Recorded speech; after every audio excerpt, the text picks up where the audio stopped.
Hai sahabat Filcafe, kembali lagi bersama kami di Flobamora Studio. Di hari-hari yang sudah menjadi masa lalu, kita sudah mengulas tentang filosof-filosof awal, yaitu Socrates, Plato, dan Aristoteles.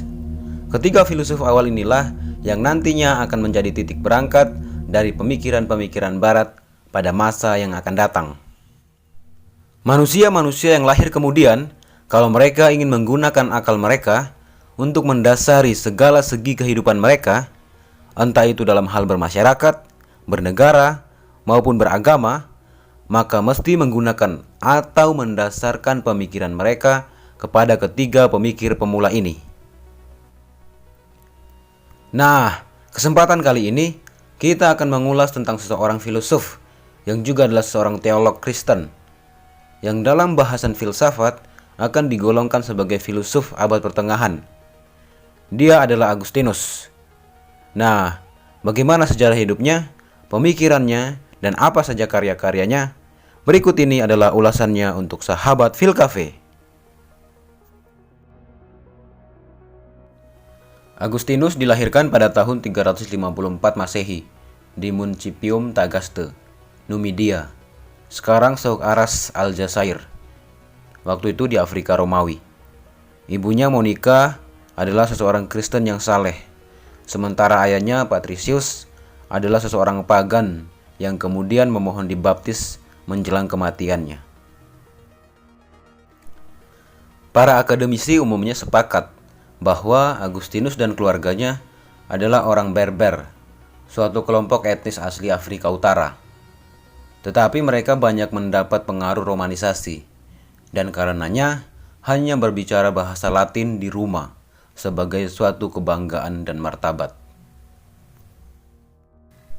Dalam tulisan-tulisannya, Agustinus meninggalkan sejumlah informasi mengenai kesadarannya akan warisan Afrikanya. Sebagai contoh, ia menyebut Apelius sebagai yang paling terkenal buruk di antara kita orang Afrika, hingga Pontitianus sebagai orang sebangsa kita yang hanya sebatas menjadi orang Afrika, dan menyebut Faustus dari Melifum sebagai seseorang pria sejati Afrika. Pada usia 11 tahun, ia disekolahkan di Madaurus, sekarang Mdaurge, sebuah kota kecil di Numidia, berjarak sekitar 31 km di sebelah selatan Tagaste. Di sana ia menjadi akrab dengan sastra Latin, juga keyakinan dan praktik pagan. Pada umur 17 tahun, Agustinus melanjutkan pendidikannya dalam bidang retorika di Kartago. Saat ia belajar di sanalah, ia membaca dialog karya Cicero yang berjudul Hortensius. Sekarang karya itu telah hilang, yang ia sebut meninggalkan suatu kesan mendalam dan memicu minatnya dalam filsafat. Meskipun dididik sebagai seseorang Kristiani, Agustinus meninggalkan gereja untuk mengikuti agama Manichean. Hal itu membuat ibunya sangat berputus asa. Ibunya adalah seseorang pendoa yang selalu setia mendoakan anaknya untuk kembali kepada iman Kristiani. Dalam perjalanan hidupnya, Agustinus melakukan pencarian akan kebenaran yang termanifestasikan dalam pertanyaannya. Dari mana asalnya kejahatan? Jika manusia percaya kepada Allah, masihkah ia bebas? Dan bagaimana memaknai jalannya sejarah? Karena pencariannya itulah Agustinus belajar dan akhirnya bertemu dengan aliran-aliran filsafat, dan pada akhirnya akan meninggalkan banyak karya filsafat bagi generasi berikutnya. Agustinus meninggal pada tanggal 28 Agustus 430 Masehi pada umur 75 tahun. Dalam karyanya yang berjudul Pengakuan-Pengakuan, Agustinus telah menunjukkan pengaruhnya yang berkesinambungan dalam filsafat Eropa sepanjang abad ke-20.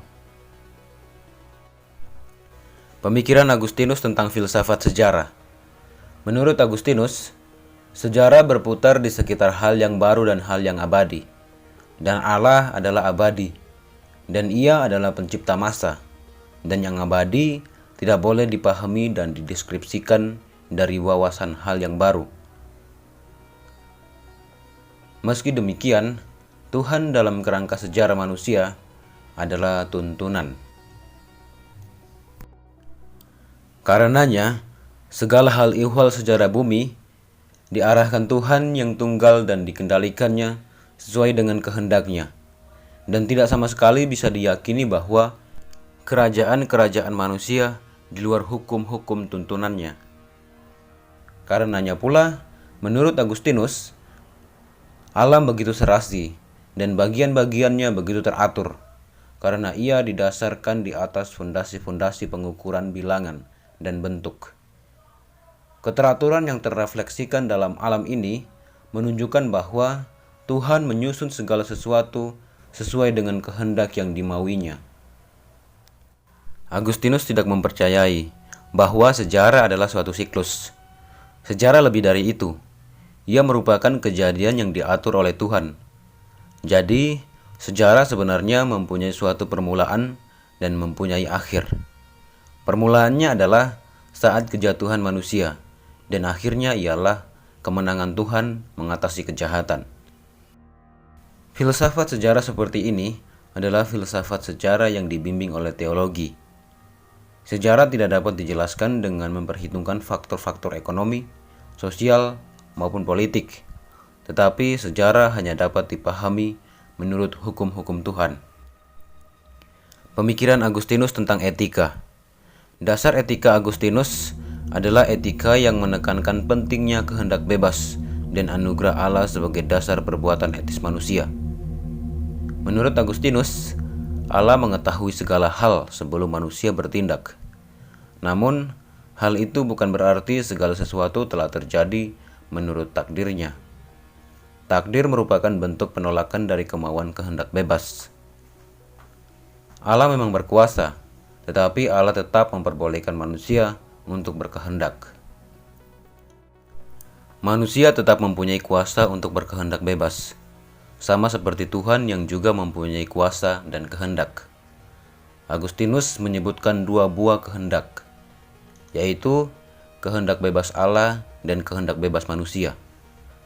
Perbedaannya, kehendak manusia seringkali digunakan dengan cara yang salah, seperti melontarkan kata-kata kotor, kelancangan, dan fitnah.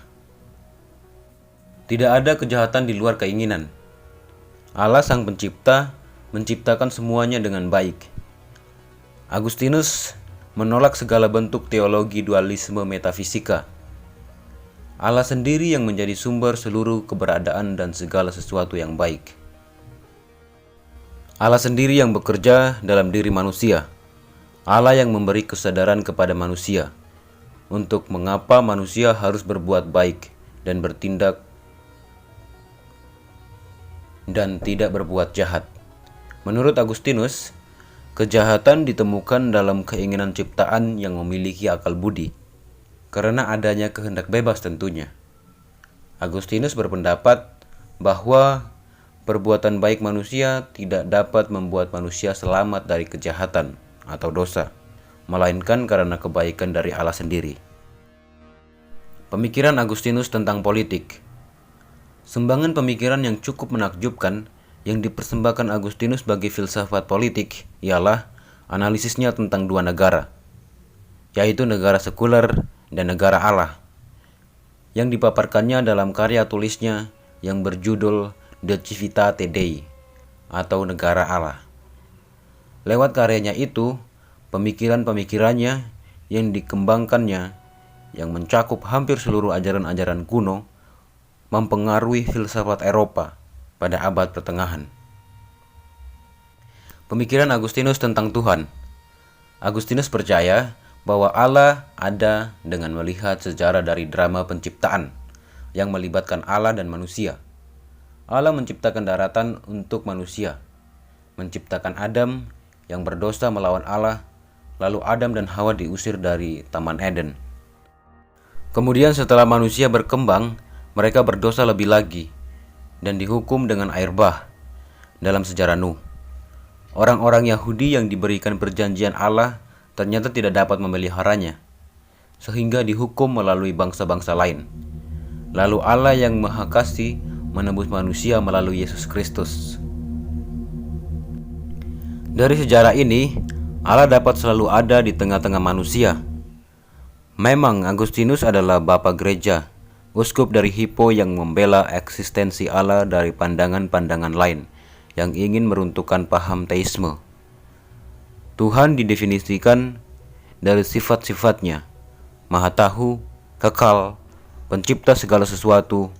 Namun lebih lagi, Tuhan bukan ada begitu saja, tetapi selalu berhubungan dalam peristiwa-peristiwa bersama manusia. Banyak karya kefilsafatan yang telah dihasilkan oleh Agustinus. Beberapanya yang paling terkenal adalah Pengakuan-pengakuan Agustinus.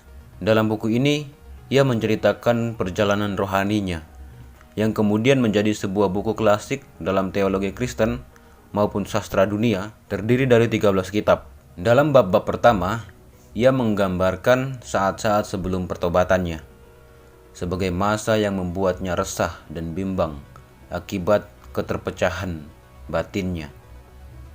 Dalam bab-bab selanjutnya, dimuat ajaran Agustinus yang termasyur mengenai kenangan atau memori yang memuat berbagai refleksi atas pengalaman kesadaran dan waktu. De Civitate Dei atau Kota Allah adalah sebuah buku yang ditulis dalam bahasa Latin di awal abad ke-5, membahas masalah-masalah yang berhubungan dengan Tuhan, kemartiran, orang-orang Yahudi, dan filosofi-filosofi Kristiani lainnya. Buku ini menyajikan sejarah manusia sebagai sebuah konflik antara apa yang dirujuk Agustinus sebagai kota manusia dan kota Tuhan. Sebuah konflik yang ditakdirkan untuk dimenangkan oleh kota Tuhan pada akhirnya. Kota Tuhan ditandai dengan hadirnya orang-orang yang melepaskan kenikmatan duniawi dan mendedikasikan diri mereka untuk memajukan nilai-nilai Kristiani. Kota manusia, di sisi lain, terdiri atas orang-orang yang telah hilang, tersesat dari kota Tuhan. Perihal pilihan bebas dari kehendak adalah sebuah buku yang membahas tentang kebebasan kehendak. Agustinus Muda menuliskannya dalam 3 volume, yang satu pada 387 sampai 389 Masehi di kota Roma setelah dia dibaptis, dan 2 lainnya antara tahun 391 dan 395 setelah ia menerima penabisan imamat di Afrika. Agustinus menulis buku ini sebagai sebuah bagian dari serangkaian karya melawan Manikianisme dan berpendapat selaras dengan aspek-aspek skeptisisme. Agustinus menentang determinisme dalam volume pertama dan menyelidiki kondisi-kondisi keberadaan Tuhan dan pengetahuan dalam 2 bagian lainnya.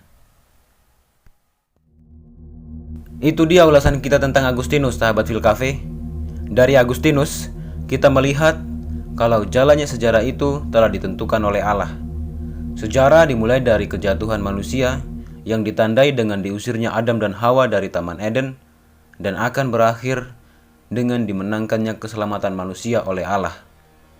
Kita juga melihat bahwa dalam etika Agustinus, manusia yang berakal budi itu memiliki kehendak bebas untuk bertindak, dan kesadaran akan tindakan yang baik adalah karena adanya kerja Allah dalam diri manusia.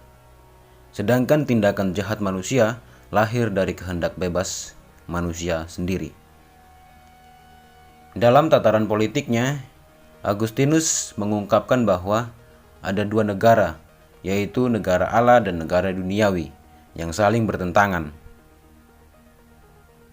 Dari Agustinus juga, kita menjadi tahu bahwa Allah itu ada.